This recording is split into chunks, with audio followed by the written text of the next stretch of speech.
का? अजिबात नाही. मध्ये कोणीतरी असल्याशिवाय लग्न संबंध जुडत नाही. सक्का मामान पोर जरी कोणी मधमा पडाशिवाय भेटत नाही, ते देव भेटायला कोणतरी मधमा पडायला पाहिजे का नको? हा असं सोपं सांगत त्याला लगेच पटीत असते.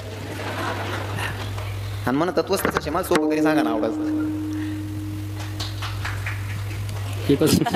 त्याला एकला आवडणं म्हणून चोर राहील काही काय ना सुरू पडत असं.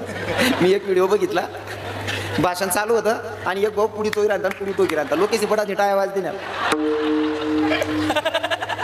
सध्या तसं चालू आहे. पिचेसी यावर आगे काही बरं चांगले वातावरण चांगले बा. सर्व लोक अशी केळीची मस्त वाटणार मला. मन विचित लागे हो नाही काय राहत माहिती आहे का? असं कोरत राहू का शेंगा सापडायला पाहिजे म्हणजे सरा करायची असं हसत खेळत लोक राहणार तर मन गैरचित लागत बरं जात असेल असं पण मन गैरचित लागस त्यांना कारण असं शे असं लोक राहणार का चित असं लागत बा आपलं सांगेल असले पटी राहिना बा मग आपण काहीतरी सांगू असं वाटत नाही. तर काही ठिकाणी लोक आपण कीर्तन मा साडू का ते असं दखत हो हास रे हो आप्पा हास रे हो म्हणा काकार तू उपडी जाशी रे कीर्तन मा हास हो. खरं तर कोरोनामा गणत लोक घ्यात बिचारा आपल्या आई ना वाढीव आयुष्य भेटेल शे हाशी खेळीशीन जगिल्या. मला एक व्हिडिओ चांगला व्हायरल होय ना. काय नाही हो दुःख तरीशीन काहीच भेटत नाही. दुःख मग काय बस मला सांगा. जर समजा एखादा ना गरीब ना पोऱ्यानं लगीन जमी गे गरीब ना पोऱ्यानं लगीन जमी गे जाईन ब्यान मग नाचिले हो आपलं आपलं बरोबर आहे का नाही. बाकी ना वट्टावर बडी बडी वत नाही वय कसं काय उपाडी याने तुला 35 ना नाही रे 40 ना वय जाय तरी वाव नाही तुला दानत चांगली नाही. दुसऱ्यांना आनंद मग आनंद माना महाराज यापेक्षा मोठं हो जगाना आनंदच नाही. दुसऱ्यांना आनंद मग आनंदित राहू. बाकी नसले खेळापाडाने सवय राहा. मस्त वातावरण आहे का खेळतं वातावरण शेपटा जण अशी खेळी राहणार मला चित लाग राहणार. आणि तुमले सांगत बरं का हसत राहू माणूस नाही. आमना बाबा यमन बाबा आहेत ना पुरा कीर्तन 2 तास असतात त्या निमज झोप आणि टाइमला सुद्धा अशी पडते मनीषी मी त्याचे हसले मन आमना दोन्ही नसे मजा मी बी हशी राहत बरं का. मनकडे जर कोण देखा ना मला सवय म्हणते देखा का मी लगेच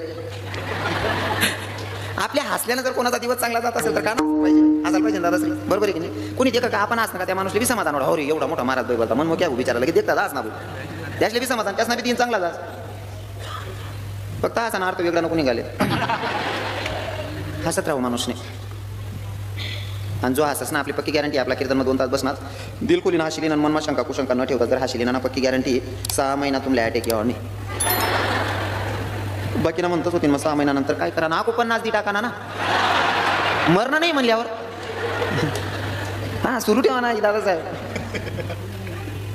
खऱ्या संतांची गाठभेट झाल्याच्या नंतर भगवंताची प्राप्ती होते. मग खरे संत कोण ज्ञानोबा परंपरा चालत आलेली आहे. पण ज्यांच्यासाठी आज मी आलोय त्या संतांचं 2-5 मिनिटासाठी चरित्र सांगतो कशा संतांना शरण गेलं पाहिजे. लक्षपूर्वक आहे का किती मोठा अधिकार आहे. मी स्तुती करेल माझी काय लायकी मी त्यांच्या पायाची धुरी बनू शकत नाही. पण महाराज नामदेवरायासारख्या महात्म्यानं सुद्धा त्यांची स्तुती केली आहे. थोडक्यात सांगेल लक्षपूर्वक आहे का. भानुदास महाराजांचं कीर्तन चालू आहे.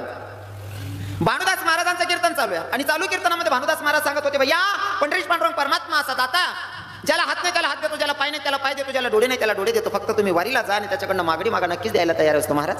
भानुदास महाराजांच्या कीर्तनातून ऐकणारा व्यक्ती होता ज्याला हातही नाही आणि पायही नाही अशी व्यक्ती कीर्तन ऐकत होती. त्या व्यक्तीचं नाव होतं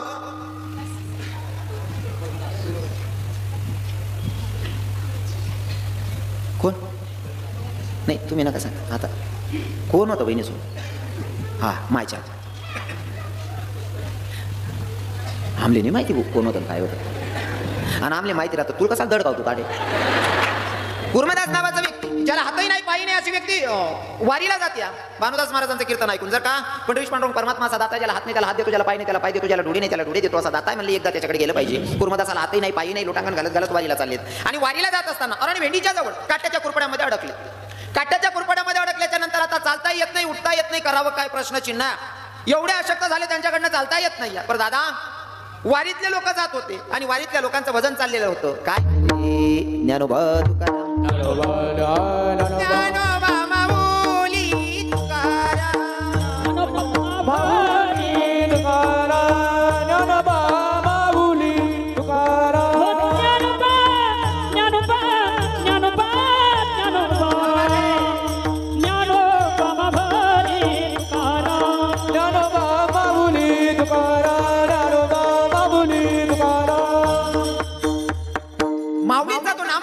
नंतर भगवंताचं साधू संतांचं नामचिंतन काणी पडलं कुणीतरी वारकरी जातात म्हणून आवाज दिला वारकरी बाबा वायका ना.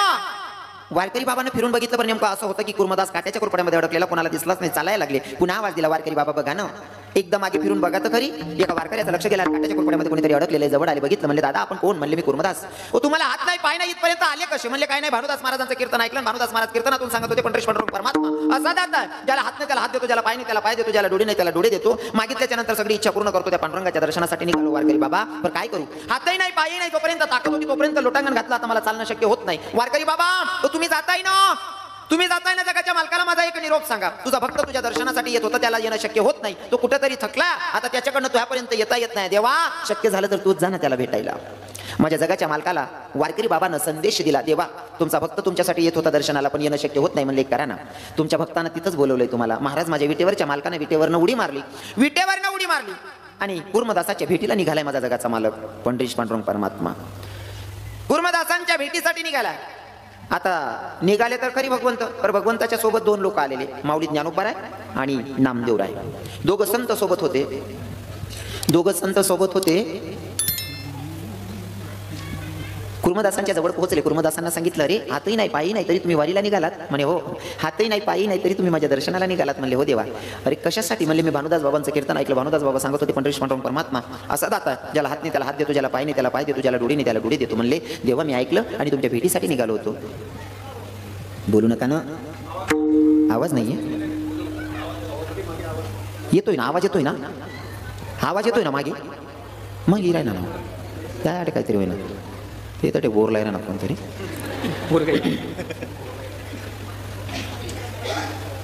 कुर्मदासांनी सांगितलं की तुम्ही भानुदास महाराजांचं मी कीर्तन ऐकलं, भानुदास महाराजांच्या कीर्तनातून ऐकलं की पंढरीश पांडुरंग परमात्मा ज्याला हात नाही त्याला हात देतो, ज्याला पाय नाही त्याला पाय देतो, म्हणून देवा मी तुमच्या भेटीसाठी निघालो होतो. देवानं सांगितलं माया भेटीकडे निघाले होते ना? म्हणले हो. तुम्हाला भानुदासांनी सांगितलं होतं ना की पंढरीश पांडुरंग परमात्मा जे मागितल्याच्या नंतर ते देतो. म्हणले आता मी तुमच्या समोर आहे, मागा काय मागायचं असेल, जे मागायचं असेल ते मागा.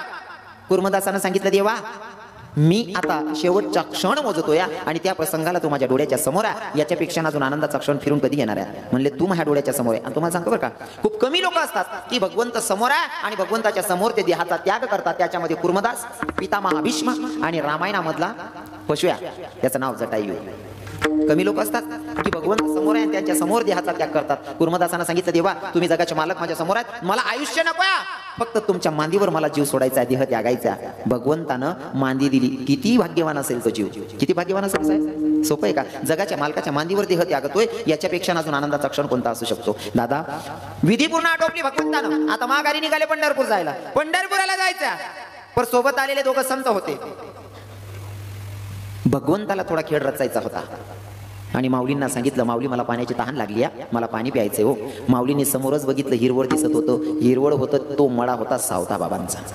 सावता बाबांच्या मळ्याकडे हात दाखवला. भगवान अगर तुम्हाला पाणी प्यायचं असेल तर हिरवळ दिसतं, तिथं नक्की पाणी भेटेल, तिथंच पाणी घावणार आहे. जा म्हणले बघा आता जगाचा मालक पाणी पिण्यासाठी गेला, त्याच्यापेक्षा खेळत रचलेला माझ्या जगाच्या मालकानं पाणी पिण्यासाठी गेले. सावता बाबांच्याकडे गेले. सावता बाबांना सांगितलं महाराज माझ्या मागं दोन चोर लागले, माझ्या मागं दोन चोर लागले, मला लपायला जागा द्या म्हणले. सावता बाबांनी सांगितलं मिरचीत लपा. म्हणले ते चोर एवढे बेकार आहे तर मला तिथंही धरतील. म्हणे उसात लपा. अरे तिथंही सापडवतील. मग केळीमध्ये लपा. म्हणे कुठे एखादा पाडत नाही, मला धरली तिला. सावता बाबांनी थोडाही विलंब न करता विडा घेतला, स्वतःची छाती फाडली आणि हृदयात भगवंताला सांगितलं देवा येऊन बसा म्हणले माझ्या हृदयात. भगवंताला हृदयात जागा देणारा पहिला संत असेल तर ते म्हणजे सावता बाबा. जगाच्या मालकाला हृदयात स्थान दिलं. आता इकडे दोघं संत वाट बघत होते, भगवंत येत कसे नाही. दोघंही निघाले, ज्या दिशेने भगवंत गेलेले त्या दिशेने गेले. आणि गेल्याच्या नंतर सावता बाबांच्या जवळ गेले. सावता बाबांनाच क्वेश्चन केला, महाराज इकडनं कोणी इस्माला जाताना बघितलं का? सावता बाबा म्हणले नाही बाबा, नाही कोणाला बघितलं, कारण देवानं सांगितलं होतं माझ्या मागे दोन चोर लागले, कदाचित हे चोर तेच असतील. सावता बाबा सांगत नाही, पण माऊलींचं लक्ष गेलं. अरे काही महात्मा आहे म्हणले. नामदेवरायांना सांगितलं नामदेवराय अरे यो महात्मा सांगतो मी कोणाला बघितलं नाही, खोटं बोलतायत म्हणले. पर या महात्म्याला धन्यता द्यावी तेवढी थोडी. म्हणले झालं काय? बघा ना स्वतःची छाती फाडली आणि जगाच्या मालकाला विराजमान केलं. हे दिसलं कधी माहितीये का? भगवंताचा थोडा पितांबरचा काष्टा बाहेर दिसत होता आणि तो पितांबरचा काष्टा बघितल्याच्या नंतर सांगितलं या महात्म्यानं हृदयात भगवंताला विराजमान केलेल्या. मग माऊलींच्या मुखातून डोळ्यातून अश्रू गळत होते, मुखातून वाक्य निघालं, अरे जगाच्या मालकाला छाती फाडून जर हृदयात जागा देत असेल तर या महात्म्याला धन्यता द्यावी तेवढी थोडी आहे. तेव्हा माऊली ज्ञानोबारायांनी सांगून तर झालं, पण नामदेवराय सांगतात माऊली या महात्म्यानं स्वतःची छाती फाडून जगाच्या मालकाला विराजमान केलं, या महात्म्याला